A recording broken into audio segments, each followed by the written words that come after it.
اعوذ باللہ من الشیطان الرجیم بسم اللہ الرحمن الرحیم۔ ناظرین محترم و سامعین کرام، السلام علیکم ورحمۃ اللہ وبرکاتہ۔ درس تجوید قرآن کے سلسلے میں ہماری گفتگو چل رہی تھی۔ چند جلسے آپ کے سامنے میں نے آرائز پیش کی۔ آج چاہ رہا ہوں کہ ان کا ایک خلاصہ آپ کے سامنے پیش کر دیا جائے کہ پہلا مطلب جو خلاصے کے طور پر ہم نے پیش کیا کہ ہمیں تجوید میں کیا سیکھنا چاہیے، وہ حضرت علی علیہ السلام کا قول تھا کہ الترتیل حفظ الوقوف و بیان الحروف یا بیان الحروف، کہ قرآن کو ترتیل سے پڑھنے کے لیے حضرت علی علیہ السلام نے ہمیں دو چیزوں کی طرف توجہ دلوائی ہے کہ ایک وقت کا خیال رکھیں اور ایک حروف کی ادائیگی کا خیال رکھا جائے۔ اس کے ساتھ ساتھ جو ہمیں دوسری روایت ملتی ہیں وہ یہ بیان کرتی ہیں کہ بے الحان العرب و اصواتها، کہ لہن اور لہجہ بھی ہمارا عرب جیسا ہونا چاہیے، عربی ہونا چاہیے۔ جب ہم نے بیان حروف کو پیش کیا تو ادائیگی حروف یا حرف کو ہم تنہا پڑھتے ہیں یا حرف کو ہم ملا کر پڑھتے ہیں۔ جب ہم ایک حرف کو اکیلے پڑھ رہے ہوتے ہیں تو اس کی 9 صورتیں بنتی ہیں۔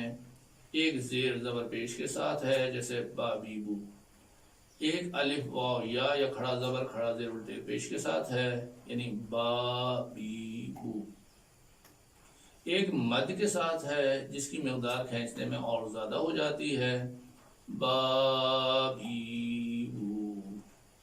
یہ 9 آوازیں ہر حرف کی ہوتی ہیں۔ اگر اس کی جگہ پر آپ جیم رکھ دیں، جا جی جو، جا جی جو، جا جی جو، آپ اس کی جگہ دال رکھ دیجئے، دا دی دو، دا دی دو، دا دی دو۔ یہ 9 آوازیں ہر حرف کی ہوتی ہیں۔ علماء عرب نے ان آوازوں کو مشخص کرنے کے لیے منہ کی حالت دیکھتے ہوئے فتحہ، کسرہ، ضمہ بنایا۔ فتح یعنی منہ کا کھلنا، کسر یعنی ٹوٹنا، اور ضم یعنی ہونٹوں کا ملنا، اور منہ کی حالت کو دیکھتے ہوئے انہوں نے اعراب لگائے ہیں زبر زیر پیش۔ اردو زبان والوں نے اور فارسی زبان والوں نے منہ کی حالت کو نہیں دیکھا ہے۔ انہوں نے جو الفاظ کے اوپر تھا اس کو زبر کہا، جو نیچے تھا اس کو زیر کہا، اور جو سامنے تھا اس کو پیش کہا۔ تو عربی زبان میں اعراب لگائے گئے ہیں منہ کی حالت کو دیکھتے ہوئے، اور اردو اور فارسی میں الفاظ کی حالت کو دیکھتے ہوئے کہ اوپر علامت ہے، نیچے علامت ہے، سامنے علامت ہے۔ اس طریقے سے اعراب گزاری کی گئی ہے۔ عربی زبان میں گول تا کا بھی اضافہ کیا گیا ہے۔ یہ تا جو ہے مرہ کے اوپر تعداد کو بیان کر رہی ہے کہ ایک دفعہ کھلنا، ایک دفعہ ٹوٹنا، ایک دفعہ ملنا، یا ایک دفعہ اوپر، ایک دفعہ سامنے، ایک دفعہ نیچے۔ جبکہ اردو اور فارسی میں اس کا خیال نہیں رکھا گیا ہے، اس لیے جب ہم پڑھتے ہیں تو یہ 9 حالتیں ہمیں حرف تنہا کی محسوس نہیں ہوتی ہیں۔ اردو میں ہم صرف زیر زبر پیش کو حرف تنہا کی علامت سمجھتے ہیں، اور کھڑا زبر کھڑا زیر حروف مد اور مد کو جو ہے علامت ملانے کی سمجھتے ہیں، جبکہ وہ ملانے کی علامت نہیں ہے۔ حروف مد اور مد صدا ہائے کشیدہ یا کھینچی ہوئی آوازیں ہیں جو حرف نہیں ہیں، آواز کے کھینچنے کا نام ہے، علامت کے کھینچنے کا نام ہے، اس لیے ان کا مخرج بھی نہیں ہے۔ اگر یہ حرف ہوتے تو مخرج بھی ہوتا ان کا۔ اس کے بعد ہم آئے کہ ہمیں کیا پڑھنا چاہیے، تو حرف تنہا ہم نے آپ کے سامنے پیش کیے۔ اس کے بعد ہم نے کہا کہ پہلا مرحلہ یہ ہے کہ کچھ مطالب قبل درس ہونے چاہیے جن کی طرف ہماری توجہ ہونا چاہیے تاکہ ہم درس سے صحیح طریقے سے استفادہ کر سکیں۔ ان میں پہلا مطلب یہ تھا کہ ہم توجہ کریں، کیونکہ توجہ کے ذریعے سے ہم سیکھتے ہیں۔ اگر توجہ نہ ہو تو ہم اپنی نماز کو بھی بھول جاتے ہیں۔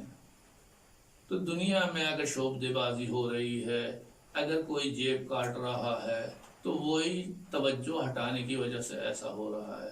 تو اصل چیز توجہ ہوتی ہے، اور جس کے اوپر ہم توجہ کرتے ہیں وہ چیز سیکھتے ہیں۔ جس کی طرف توجہ نہیں ہوتی، ہم نہ اس کو دیکھتے ہیں، نہ سنتے ہیں، نہ سمجھتے ہیں۔ مثال کے طور پر آپ کسی بڑی دکان میں جاتے ہیں اور ایک چیز جو آپ کو چاہیے ہوتی ہے آپ اٹھا لیتے ہیں۔ آپ سے پوچھا جاتا ہے وہ دوسری چیز جو آپ کے ہاتھ میں تھی اس کی کیا قیمت ہے؟ آپ نے کہا وہ کون سی چیز؟ کیونکہ آپ بے اختیاری میں چیز اٹھا رہے ہوتے ہیں، آپ کی نظر اس پہ نہیں ہوتی، توجہ نہیں ہوتی، جبکہ آپ دیکھ بھی رہے ہوتے ہیں، آپ کے ہاتھ میں بھی ہوتی ہے، تو وہ آپ کے ذہن میں نہیں آتی ہے۔ تو اصل چیز توجہ ہے۔ دوسری چیز یہ ہے کہ اپنی توجہ پر توجہ کریں کہ جب ہم درس پڑھنے کے لیے آئے ہیں تو خالی ہم اپنی نماز کی اصلاح کیوں کر رہے ہیں؟ ہم پورا قرآن کیوں نہیں صحیح کر لیتے؟ ہم قاری کیوں نہیں بن جاتے؟ ہم استاد کیوں نہیں بن جاتے؟ ہم ایک ادارہ کیوں نہیں بنا سکتے؟ ہم گھر بیٹھ کے پوری دنیا کو تعلیم کیوں نہیں دے سکتے؟ سسٹم کیوں نہیں بنا سکتے؟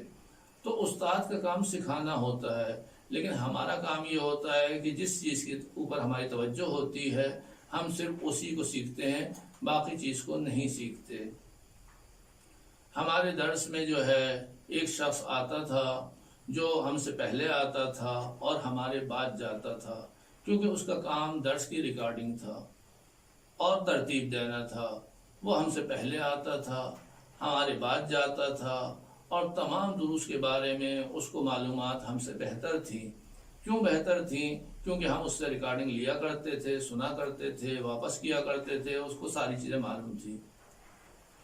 میں نے اس سے ذکر بھی کیا کہ اگر آپ تھوڑی توجہ کریں، پڑھ بھی لیں تو یہ چیزیں آپ کو فائدہ دیں گی۔ اس نے کہا نہیں، میں اپنی نوکری انجام دے رہا ہوں۔ تو کیونکہ اس کی توجہ اس پر نہیں تھی اس لیے وہ درس نہیں پڑھ پایا، لیکن وہ چیز جو تھی وہیں تک رہی۔ یا جیسے میں مثال کے طور پر آپ سے کہتا ہوں کہ ایک صاحب سے میں نے کہا کہ آپ یونیورسٹی جایا کیجئے، بہتر ہے۔ کہا میں تو روز جاتا ہوں۔ کہا کس لیے؟ چھولے بیچنے کے لیے۔ تو جو یونیورسٹی چھولے بیچنے کے لیے جا رہا ہے وہ یقینی بات ہے تعلیم حاصل نہیں کر سکتا، کیونکہ اس کی توجہ اس کا فوکس جو ہے جس چیز کی طرف ہے انسان وہی حاصل کرتا ہے۔ تو ہمیں چاہیے کہ اپنی توجہ کے اوپر توجہ کریں کہ جس چیز کی طرف ہم جا رہے ہیں، جس چیز کو ہم نے ہدف بنا لیا ہے، آیا اس سے بہتر بھی ممکن ہے یا ممکن نہیں ہے۔ تو توجہ کے اوپر دوبارہ توجہ کریں کہ آیا اس سے بہتر ممکن ہے یا ممکن نہیں ہے۔ دوسرا مطلب جو اس چیز میں ہم نے پیش کیا تھا کہ استاد سے ہٹ کر شاگرد کو بھی چاہیے کہ اس کی پڑھنے کی ایک روش اور ایک طریقہ کار ہونا چاہیے، تاکہ جو مطالب استاد پیش کر رہا ہے وہ بھی ضائع نہ ہو، اور وہ مطالب جو شاگرد حفظ کر رہا ہے، یاد کر رہا ہے یا یادداشت کر رہا ہے وہ بھی محفوظ ہو جائیں، اور یادداشت بھی اس طرح نہ ہو کہ جب وہ استفادہ کرنا چاہے تو خود فائدہ اٹھا نہ سکے، بلکہ مطالب کو اس طریقے سے یادداشت کرنا چاہیے کہ جب ہم چاہیں ان سے استفادہ کر سکیں۔ جب ہم چاہیں تو ہمیں پتہ چل جائے کہ یہ پہلے والے استاد نے یہاں تک بیان کیا تھا، یہ بات نئی ہے۔ میں اپنا قصہ خود پیش کرتا ہوں آپ کے سامنے کہ میں نے مطالب لکھے، ایک دن میرے ذہن میں آیا کہ ایک مطلب ہے جو مجھے ڈھونڈنا ہے، تو میں نہیں ڈھونڈ پایا۔ کیوں؟ اس لیے کہ میں نے ان کو صحیح ترتیب نہیں دیا تھا۔ میرے ذہن میں آیا کہ جب میں نے اتنا لکھا ہے، خود میرے مطالب ہیں جو مجھے نہیں مل رہے ہیں، تو دوسروں کو اس سے کیا فائدہ ہو۔